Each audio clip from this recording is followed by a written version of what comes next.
Everybody is confused about what to write for question 2 on the new Ucas personal statement, but this video is going to clear that up. And you know what? That confusion is very valid because everybody's saying the personal statement has changed, but the resources on how you write the new personal statement are very limited. Question 2. How have your studies prepared you to study this subject? First things first, this is not new. People will have spoken about this in the old personal statement format. However, they wouldn't have said it directly. They wouldn't have said, I study A-level maths, so.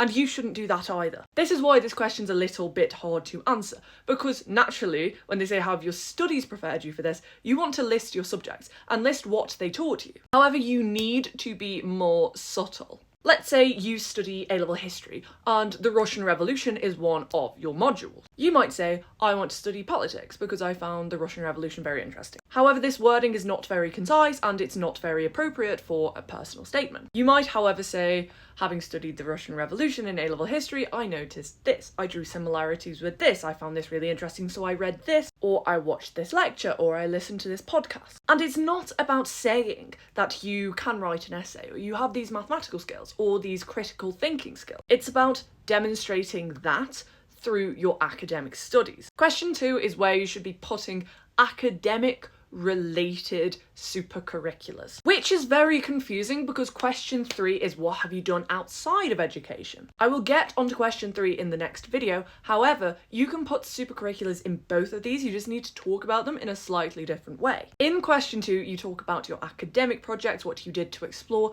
specific topics in more detail, and do make sure that when you're writing question 2, you are applying for the right subject. Let me take an example. I study economics.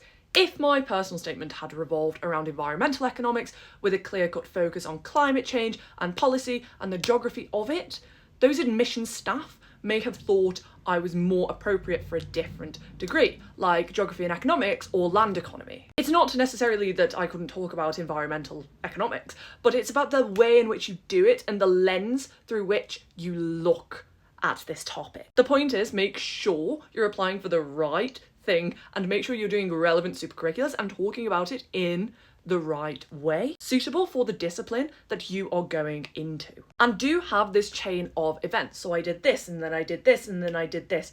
What did you learn from each thing, and what did you want to learn next? If you found this video helpful, be sure to save it for later and follow for more daily study tips.